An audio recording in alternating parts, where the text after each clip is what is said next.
ಎಲ್ಲಿವರೆಗೂ ಮಲ್ಗಿರ್ತೀಯಾ? 7 ಗಂಟೆವರೆಗೂ, 8 ಗಂಟೆವರೆಗೂ? ಅರೆ ನಿನ್ನನ್ನೇ ಕೇಳ್ತಿರೋದು. ಎಲ್ಲಿವರೆಗೂ ಮಲಗ್ತೀಯಾ?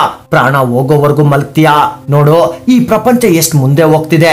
ಬಂದ ಚಂದ್ರ ವಾಪಸ್ ಹೋದ, ಎಷ್ಟೋ ದಿನಗಳು ಸೂರ್ಯ ಬಂದ ಹೋದ, ಎಷ್ಟೋ ಬೆಳಗ್ಗೆ ರಾತ್ರಿಗಳು. ನೀನ್ ಮಾತ್ರ ಕನಸನ್ನ ಕಾಣ್ತಾ ಟೈಮ್ ಕಳೀತಿದ್ಯಾ. ಅದನ್ನ ಪೂರ್ತಿ ಮಾಡೋದ್ರ ಕಡೆ ಗಮನ ಕೊಟ್ಟಿದ್ಯಾ? ಮನಸ್ ಕೊಟ್ಟು ಯಾವಾಗಾದ್ರೂ ಓದಿದ್ಯಾ? ಮಾತ್ ಎಲ್ರು ಆಡ್ತಾರೆ. ಒಂದ್ ವೇಳೆ ನಿನ್ನ ಎಕ್ಸಾಮ್ಗೆ ಒಂದೇ ದಿನ ಇದ್ರೆ ಏನ್ ಮಾಡ್ತಿದ್ದೆ? ಆ ರೀತಿ ಮಾಡ್ ನೋಡು.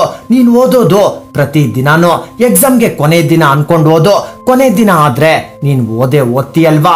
ಅಟ್ಲೀಸ್ಟ್ ನಿನ್ಗಾದ್ರೂ ಸ್ಯಾಟಿಸ್ಫ್ಯಾಕ್ಷನ್ ಆಗೋ ರೀತಿ ಓದು. ಒಬ್ಬ ವಿದ್ಯಾರ್ಥಿಗೆ ಸ್ಯಾಟಿಸ್ಫೈ ಆಗೋದು ಸ್ಟಡಿನಲ್ಲಿ ಮಾತ್ರ. ಯಾವ್ದಾದ್ರೂ ದಿನ ನೀನ್ ಚೆನ್ನಾಗಿ ಓದಿದ್ರೆ ಎಷ್ಟು ಸ್ಯಾಟಿಸ್ಫ್ಯಾಕ್ಷನ್ ಸಿಗುತ್ತೆ ನಿನ್ಗೆ. ನೆನಪು ಮಾಡ್ಕೋ, ನೀನ್ ಯಾವ್ದಾದ್ರೂ ಕ್ವಶನ್ ಸಾಲ್ವ್ ಮಾಡಿದ್ರೆ ಎಷ್ಟು ಸ್ಯಾಟಿಸ್ಫ್ಯಾಕ್ಷನ್ ಸಿಗುತ್ತೆ ನಿನ್ಗೆ.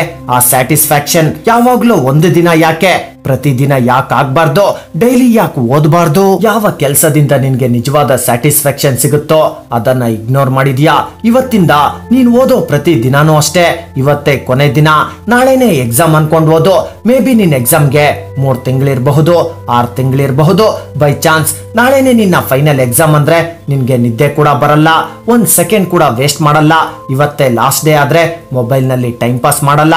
ದೊಡ್ಡದಾಗಿ ಏನಾದ್ರೂ ಮಾಡ್ಬೇಕಂದ್ರೆ ನಿನ್ನೊಳಗೆ ನೀನೇ ಒಂದು ಆರ್ಟಿಫಿಷಿಯಲ್ ಎಮರ್ಜೆನ್ಸಿ ಕ್ರಿಯೇಟ್ ಮಾಡ್ಕೊಳ್ಬೇಕು. ನನ್ಗೆ ಈ ಕೆಲಸ ಮಾಡೋಕೆ ಕೇವಲ ನನ್ನ ಹತ್ರ 1 ದಿನ ಮಾತ್ರ ಇದೆ ಅನ್ಕೋ. ಆ ಕೆಲಸ ಕಂಪ್ಲೀಟ್ ಆಗ್ಲೇಬೇಕಂತಿಲ್ಲ.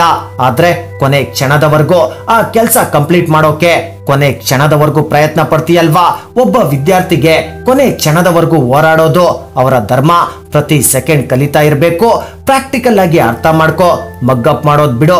ಕಾನ್ಸೆಪ್ಟ್ಸ್ ನ ವಿಜುವಲೈಸ್ ಮಾಡ್ಕೋ. ಬುಕ್ಸ್ ನಿನ್ಗೆ ಯಾವಾಗ ಬೋರಿಂಗ್ ಆಗುತ್ತಂದ್ರೆ ಯಾವಾಗ ನೀನು ಆ ಬುಕ್ಸ್ ನ ನಿರ್ಜೀವ ವಸ್ತು ಅನ್ಕೊಂಡಾಗ. ಪ್ರತಿ ಲೈನ್ ನ ವಿಜುವಲೈಸ್ ಮಾಡ್ಕೋ. ಪ್ರತಿ ಪ್ಯಾರಾಗ್ರಾಫ್ ನ ಒಂದು ಮೂವಿ ಸೀನ್ ತರ ಮಾಡ್ಕೋ. ಆಗ್ಲೂ ನೆನಪಾಗ್ತಿಲ್ಲ ಅಂದ್ರೆ ಬರ್ದ್ ಪ್ರಾಕ್ಟೀಸ್ ಮಾಡು. ಈ ಓದು ಅನ್ನೋದು ನಿನ್ನ ಲೈಫ್ ನ ಅತಿ ಚಿಕ್ಕ ಮೊದಲ ಎಕ್ಸಾಮ್. ಇದಾದ್ಮೇಲೆ ನಿನ್ನ ಲೈಫ್ ನಲ್ಲಿ ಎಕ್ಸಾಮ್ ಗಳ ಕ್ಯೂನೇ ಇರುತ್ತೆ. ಆ ದಿನ ನೀನ್ ಹಿಂದೆ ತಿರುಗಿ ನೋಡಿದ್ರೆ ನಿನ್ಗನ್ಸುತ್ತೆ ಈ ಓದು ಅನ್ನೋ ಎಕ್ಸಾಮ್ ಲೈಫ್ ಅಲ್ಲಿ ಅತಿ ಚಿಕ್ಕ ಎಕ್ಸಾಮ್ ಅಂತ. ಜಸ್ಟ್ ಒಂದ್ಸತಿ ಜ್ಞಾಪಿಸ್ಕೋ. ಒಂದ್ಸತಿ ಒಂದ್ ಕ್ಲಾಸ್ ಕಂಪ್ಲೀಟ್ ಮಾಡ್ಕೊಂಡು ನೆಕ್ಸ್ಟ್ ಕ್ಲಾಸ್ಗೆ ಹೋದಾಗ ಅನ್ಸುತ್ತೆ, ಅಯ್ಯೋ ಪ್ರೀವಿಯಸ್ ಇಯರ್ ಕ್ಲಾಸ್ ಎಷ್ಟು ಈಸಿ ಇತ್ತಲ್ವಾ ಅಂತ. ಲೈಫ್ ಅಲ್ಲೂ ಅಷ್ಟೇ, ಹಿಂದೆ ತಿರುಗಿದಾಗ ಅನ್ಸುತ್ತೆ ಈ ಓದೋದು ಈಸಿ ಇತ್ತು ಅಂತ. ಅದಕ್ಕೆ ಈ ಓದು ಅನ್ನೋ ಎಕ್ಸಾಮ್ ನ ಮೆರಿಟ್ ಅಲ್ಲಿ ಕ್ಲಿಯರ್ ಮಾಡು. ಈ ಓದು ಅನ್ನೋ ಎಕ್ಸಾಮ್ ನ ಡಿಸ್ಟಿಂಕ್ಷನ್ ನಲ್ಲಿ ಪಾಸ್ ಮಾಡು. ಫಸ್ಟ್ ರ್ಯಾಂಕ್ ಬಂದಿಲ್ಲ ಅಂದ್ರೂ ಒಳ್ಳೆ ಮಾರ್ಕ್ಸ್ ಬಂದ್ರೆ ಫ್ಯೂಚರ್ ನಲ್ಲಿ ಬರೋ ಎಕ್ಸಾಮ್ಗೆ ಕಾನ್ಫಿಡೆನ್ಸ್ ಜಾಸ್ತಿ ಇರುತ್ತೆ.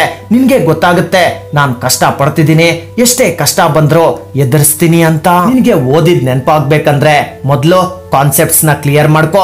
ನನ್ಗ ಅರ್ಥ ಆಗುತ್ತೆ, ನನ್ಗ ಅರ್ಥ ಆಗ್ತಿಲ್ಲ ಅನ್ನೋದ್ರ ಮಧ್ಯೆ ನಿನ್ನ ಆಲೋಚನೆ ಮುಖ್ಯ. ಬೇಡ್ದಿರೋ ವಿಚಾರಕ್ಕೆ ನಿನ್ನ ಪ್ರಿಯಾರಿಟಿ ಕೊಡೋದನ್ನ ಬಿಡು. ಯಾವತ್ ನಿನ್ಗೆ ನಿನ್ ಬುಕ್ಸ್ ಜೊತೆ ಫ್ರೆಂಡ್ಶಿಪ್ ಆಗುತ್ತೋ ಆ ದಿನ ನಿನ್ಗೆ ಆ ಬುಕ್ಸ್ ಜೊತೆ ಒಂದು ಎಮೋಷನಲ್ ಬಾಂಡಿಂಗ್ ಆಗುತ್ತೆ. ಬರೀ ಯೋಚನೆ ಮಾಡೋದ್ರಿಂದ ಏನು ಆಗಲ್ಲ. ಆಗೋದೇನೇ ಇದ್ರು ನೀನ್ ಮಾಡೋದ್ರಿಂದ ಆಗುತ್ತೆ. ಕಲಿ, ಮುಂದಕ್ಕೋಗು, ಹೋಗ್ತಾನೆ ಇರು. ಜನ ನಿನ್ಗೆ ಗೌರವ ಕೊಡ್ತಾರೆ, ನಿನ್ನ ಹೆಸರಿಗಲ್ಲ, ನಿನ್ನಲ್ಲಿರೋ ಜ್ಞಾನಕ್ಕೆ. ಆ ಜ್ಞಾನಕ್ಕೆ ಇವತ್ ನೀನು ಓದ್ಲೇಬೇಕು.